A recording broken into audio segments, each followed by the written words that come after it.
एक कौवा गर्मियों की धूप में उड़ रहा था।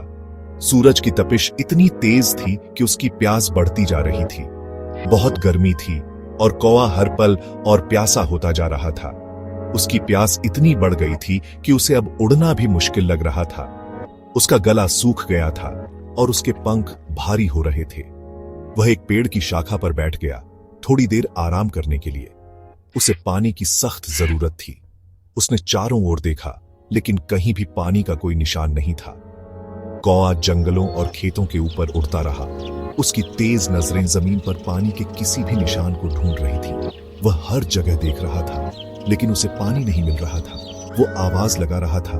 उसकी आवाज प्यास से कर्कश हो रही थी, किसी ऐसे प्राणी को खोजने की उम्मीद में जो उसे पानी तक ले जा सके।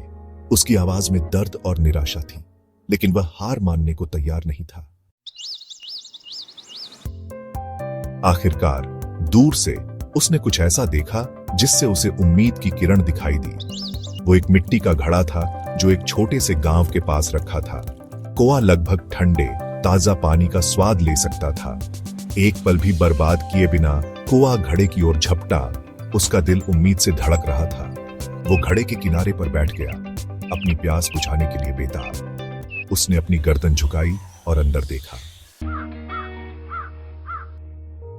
अपनी निराशा के लिए कौवे ने पाया कि घड़ा लगभग खाली था।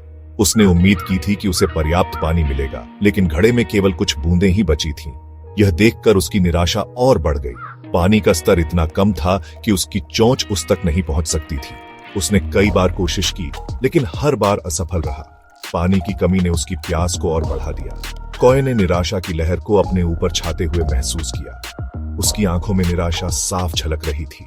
उसने सोचा कि अब क्या किया जाए। उसने हर वो कोशिश की जो वो सोच सकता था। उसने अपने पंखों का इस्तेमाल किया, अपने पंजों से घड़े को हिलाने की कोशिश की, लेकिन सब बेकार था। उसने अपनी चोंच को संकीर्ण उद्घाटन में डुबोया, कुछ बूंदों को निकालने की उम्मीद में, लेकिन कोई फायदा नहीं हुआ।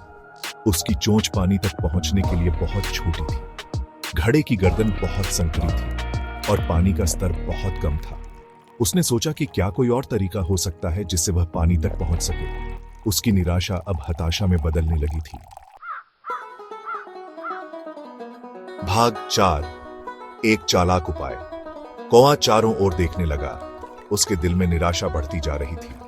उसकी नजर पास में पड़े छोटे छोटे पत्थरों के ढेर पर पड़ी। उसके चतुर दिमाग में एक विचार आने लगा। अपनी चोंच में एक पत्थर उठाकर उसने घड़े में डाल दिया। उसने देखा कि पानी का स्तर थोड़ा ऊपर उठ गया। नए दृढ़ संकल्प के साथ कौवा एक एक करके घड़े में पत्थर डालता रहा। भाग 5। एक सबक सीखा। यह कहानी एक साधारण कौवे की है, जिसने हमें एक महत्वपूर्ण जीवन का सबक सिखाया। धीरे धीरे लेकिन निश्चित रूप से पानी का स्तर इंच दर इंच बढ़ता गया। कौवा, जो बहुत प्यासा था, ने देखा कि पानी का स्तर बहुत नीचे था। अंत में एक अनंत काल की तरह लगने के बाद पानी पहुंच के भीतर था। कौवे ने अपनी चोंच को पानी तक पहुंचाने के लिए एक योजना बनाई। कौवे ने अपनी चोंच घड़े में डुबोई और अपनी प्यास बुझाई। उसकी मेहनत रंग लाई थी। हर घूंट के साथ अपनी ऊर्जा को वापस लौटते हुए महसूस किया। उसकी आंखों में एक नई चमक थी, जैसे उसने एक बड़ी जीत हासिल की हो।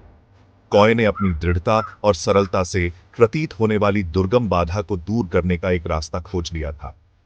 उसने छोटे छोटे कंकड़ उठाकर घड़े में डालना शुरू किया। वो आकाश में वापस उड़ गया। उसकी उड़ान में एक नई ऊर्जा और आत्मविश्वास था। उसका दिल कृतज्ञता और एक मूल्यवान सबक से भरा हुआ था। उसने सीखा था कि कठिनाइयों का सामना कैसे करना है। जहां चाह है, वहां राह है। यह कहानी हमें सिखाती है कि अगर हम दृढ़ता और धैर्य से काम लें, तो कोई भी बाधा हमें रोक नहीं सकती।